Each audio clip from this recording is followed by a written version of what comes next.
Hello everyone. तो आज हम डिड रिप्लेस बी का, जैसे कि आपको पता है सेकंड पेपर स्टार्ट था हमारा, तो उसी पेपर को कंटिन्यूस करते हुए अपना नेक्स्ट क्वेश्चन करते हैं एंड देखते हैं कि क्या कुछ नया है।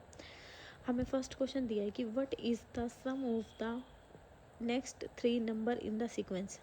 सिंपली जो आपका है ना, ये रीजनिंग का क्वेश्चन दिया हुआ है। यहाँ पे देखो कितने का आपको डिफरेंस दिख रहा है, 2 का, यहाँ पे 3 का, यहाँ 4, 5, 6, 7, 8, 9। आपको क्या बताना है, सम बताना है कितना, नेक्स्ट 3 टर्म जो ये 3 सम है ना, इनका सम तो पहली क्या होगी 28, जब 7 ऐड करेंगे तो 21 में, देन 8 ऐड करेंगे 36, आफ्टर डेट 45। नेक्स्ट मतलब हम इन तीनों सीरीज जो हमने निकाल लिया इनको ऐड कर देंगे तो हमारे पास सम कितना हो जाएगा 109। ठीक है, ये आसान क्वेश्चन था, होप सो आपको समझ में आया। नेक्स्ट हमें दे दिया if y is the term of the variable x has y is equal to f of x then y is known as. देखो सिंपली या तो इसको याद कर लो कि y is equal to f of x होता है ना, ये सिंपली हमारा क्या होता है, आइडेंटिटी फंक्शन होता है। y इज इक्वल टू, ये हमारा ना simply f of x is equal to x, sorry f of x is equal to x तो क्या होता है, हमारा आइडेंटिटी फंक्शन होता है। लेकिन y इज इक्वल टू जो x है ना, ये हमारा इम्प्लिसिट फंक्शन होता है। देखो यहाँ पे ना जो आपके ये ऑप्शन दिए हो, पहले मैं ये समझा देती हूँ होते क्या है, फिर आप कनेक्ट कर पाओगे। देखो आइडेंटिटी फंक्शन क्या होता है, आइडेंटिटी फंक्शन होता है, आइडेंटिटी का मतलब क्या होता है, जैसे हमने ना किसी में कोई चीज़ ऐड करी, मैंने सपोज आइडेंटिटी ऐड करी, सम में आइडेंटिटी आपकी कितनी होती है 0, और वो उसी के इक्वल आ जाए। आइडेंटिटी का मतलब क्या है कि हमने जो भी फंक्शन लिया वो उस फंक्शन के क्या आ जाए, इक्वल आ जाए। अगर मैं फंक्शन की टर्म में बात करूँ तो जैसे हमारे यहाँ आइडेंटिटी फंक्शन है तो वो क्या हो जाएगी, f of x is equal to x. ठीक है, क्योंकि आइडेंटिटी फंक्शन 0 है, आइडेंटिटी का मतलब भी क्या है कि सेम आ जाए। और मल्टीप्लाई की बात करती हूँ तो आइडेंटिटी क्या होती है 1। तो यहाँ पे आपको आइडेंटिटी से फंक्शन समझ में आया कि एफ ऑफ एक्स ले तो हमारा जो फंक्शन है वो भी क्या आ जाए, सेम एक्स। एक्सप्लिसिट क्या होता है, एक्सप्लिसिट वो होता है कि हम जब ना y को x की फॉर्म में क्या कर सकते हैं, एक्सप्रेस कर सकते हैं, तो उसको कहते हैं एक्सप्लिसिट। ठीक है, एक्सप्लिसिट। और इम्प्लिसिट क्या होता है, इम्प्लिसिट वो होता है जिसमें ना हम y को x की फॉर्म में नहीं लिख सकते। जैसे सिंपली ये एग्जांपल दिया x square plus Y 3xy, जिसमें एफ ऑफ एक्स वाई क्या होता है, हमारा 0 होता है। हम इसको सिंपली आपको यही याद रखना है, क्योंकि आपसे ना एक वो काउंटर एग्जांपल पूछे जाते हैं। जैसे आइडेंटिटी का क्या होगा, ये आपका नेक्स्ट पेपर में आया हुआ है कि एफ ऑफ एक्स किसके इक्वल हो गया, एक्स। लीनियर फंक्शन क्या होता है, जो एक पोलिनोमियल की फॉर्म में होता है, जैसे ए एक्स प्लस बी वाई, कुछ भी आप लिख सकते हो, ये क्या होता है, हमारा लीनियर फंक्शन। एक्सप्लिसिट में क्या हो जाता है, एक्सप्लिसिट में होता है y is equal to f of x, कि वाई को हम एक्सप्रेस कर सकते हैं। लेकिन जो इम्प्लिसिट फंक्शन है ना, वो क्या होता है कि जिसको हम ना वाई को एक्स की टर्म में हम एक्सप्रेस नहीं कर सकते। जैसे एफ ऑफ एक्स वाई क्या हो गया 0। ठीक है, अब इनको ना अच्छे से करते जाओ, क्योंकि ये सारी बातें ना आपकी नेक्स्ट जो पेपर है उसमें भी रिपीट होएंगी। जितने आपके 2021 के पेपर है ना, मिलते जुलते ही पेपर हैं, तो बीच में टर्म आपकी ना रिपीट भी हो रही है। नेक्स्ट हमें दे दिया let us say a b c d are in A P then which is not true. देखो ए बी सी हमें क्या दे दिया, ए पी में दे दिया। जब भी हमारी कोई 3 टर्म ए पी में होती है तो हमारे क्या होता है, 2b is equal to A plus C. अब हमने b को क्या लिख लिया, अलग अलग खोल लिया, तो b माइनस ए क्या हो गया, c माइनस बी, इसको इस फॉर्म में लिख दिया। तो देखो 2b इज इक्वल टू क्या होता है, ए सी, ये तो होता है, इसने नोट पूछा है। B minus a is equal to c minus b, ये भी होता है जो कि आपको शो हो रहा है। And B plus B is equal to A C plus A, बस इसमें कौन सा नहीं हो रहा, ऑप्शन नंबर सी। नेक्स्ट हमें दिया है कि ये तो भाई कितनी बार रिपीट हो गया, अब इसको आप ना मेरे को कमेंट बॉक्स में बताना है इसका ऑर्डर कितना है। ठीक है, इसका ऑर्डर भी बताना और डिग्री भी बताना। ठीक है, मैंने कितनी बार करवा दिया, अब तो आपको समझ में आ गया होगा अच्छे से। नेक्स्ट हमें दे दिया if N is any positive integer then sum बताना है हमें 1 plus 5 up to 2n minus 1। इनका क्या बताना है हमें, अगर n पॉजिटिव इंटीजर है तो ये सम किसके इक्वल है। तो हमारी जो सम ऑफ द सीरीज़ का फॉर्मूला क्या होता है, n/2 2a plus n minus 1 into D. पर इसमें क्या है, हमें ना पता नहीं है कितनी टर्म है, 2n माइनस 1 लिखा हुआ ना, हमें सिंपली दिया नहीं हुआ कितनी टर्म है। तो हम सबसे पहले हम क्या करेंगे, इसमें नंबर ऑफ द टर्म निकालेंगे, यानी कि n की वैल्यू निकालेंगे, फिर इसमें यूज़ करेंगे n की वैल्यू का। हमें ए एन कितना दिया हुआ 2n माइनस 1, हमने फॉर्मूला लगा दिया ए एन का क्या होता है, A plus N minus 1 into D. तो सिंपली हमने वैल्यू पुट कर दी, ऊपर से उठा के ए की वैल्यू कितनी आएगी 1, और डी कितना हो जाएगा, इन दोनों का सेकंड में से फर्स्ट को माइनस करेंगे तो 2। ठीक है। सिंपली इसको सोल्व किया, यहाँ से हमारी जो n की वैल्यू आ गई वो क्या आ गया, कैपिटल n हो गया। n क्या आ गया, नंबर ऑफ टर्म। सिंपली आप क्या करो, अभी ना n को इसमें पुट कर दो and you will get the answer is n square. तो ऑप्शन नंबर बी क्या हो जाएगा आपका, n स्क्वायर, क्योंकि सम ऑफ द सीरीज ही पूछा था। सम ऑफ द सीरीज के लिए हमें सबसे पहले टर्म तो पता होनी चाहिए ना कितनी है, तभी हम निकाल सकते हैं ना।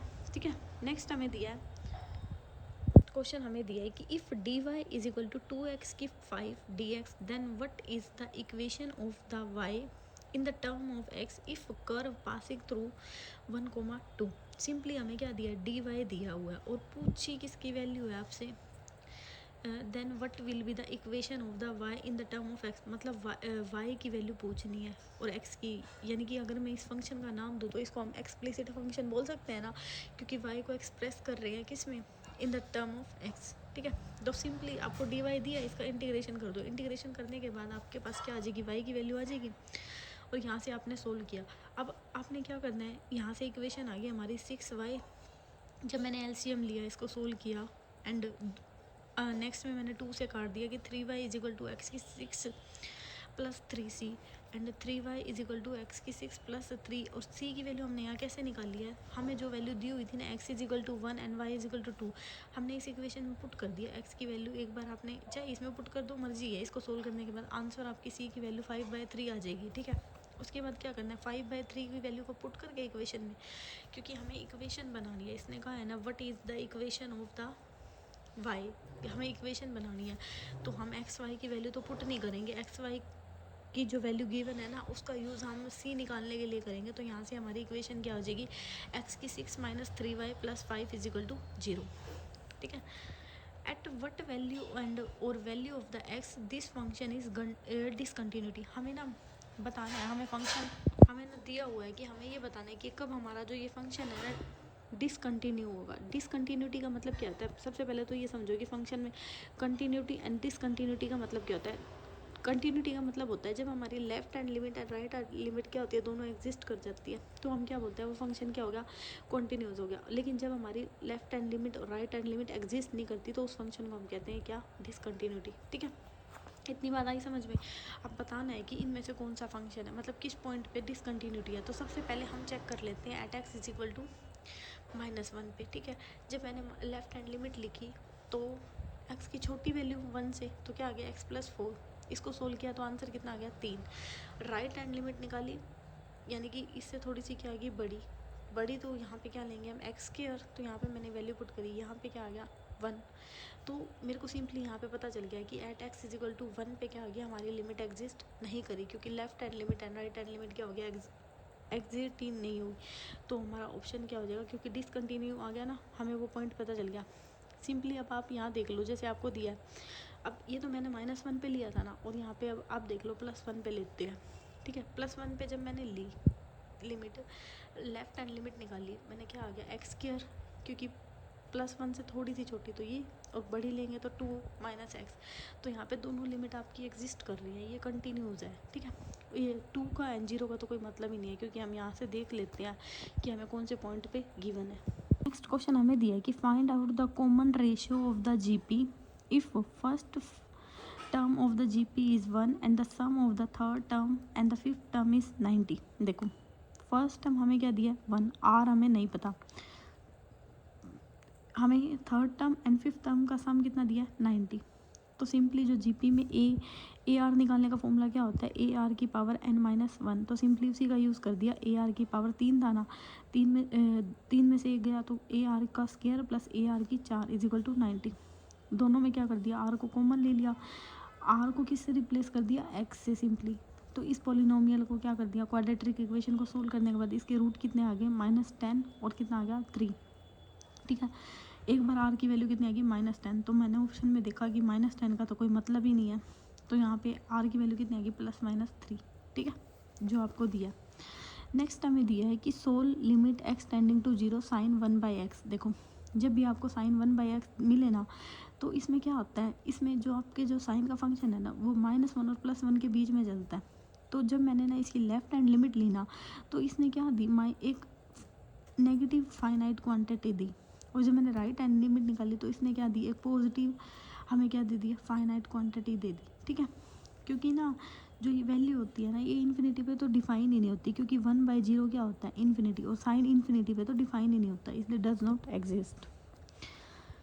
This equation differential equation Pn+1 is equal to an+b, then calculate P2। मतलब हमें ना सिंपली ये वैल्यू दी है एंड इसको, ये तो बहुत आसान है, देखो मैंने यहाँ पे किया भी हुआ है। एक बार आप P1 का यूज़ कर लेना, n को जब 0 डालोगे तो P1 की वैल्यू आ जाएगी, और जब n को 1 डालोगे तो P2 की वैल्यू आ जाएगी। एंड सिंपली ये सोल्व करने के बाद आपके पास आंसर कितना आ जाएगा 14, क्योंकि ये तो 10th क्लास का ही है, कोई भी कर लेगा, ईजी है, ठीक है, एक बार ये ट्राई कर लेना।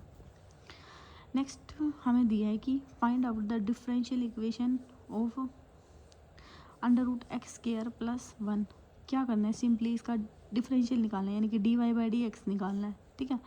तो बस हमें y दिया है, इसका dy/dx निकाल लो। 2x डिवाइडेड बाई इसका क्या हो जाएगा, √x का क्या होता है 1/2 √x, तो सिंपली यूज़ कर लिया and you will get the answer is x divided √x² + 1 dx, ठीक है। यहाँ पे हमें दे दिया कि Stoke theorem is use to convert the dash integral to dash integral. Simply जो हमारा स्टोक है ना वो सरफेस से किस में जाता है, लाइन में। देखो कर्ल क्लोज इंटीग्रल और f.dr is equal to surface integral s del dot f and d s, ये क्या होती है हमारी स्टोक। तो स्टोक सिंपली किस में जाती है, सरफेस टू लाइन में। सो अभी के लिए इतना ही, मिलते हैं कल। So thank you so much for watching my video.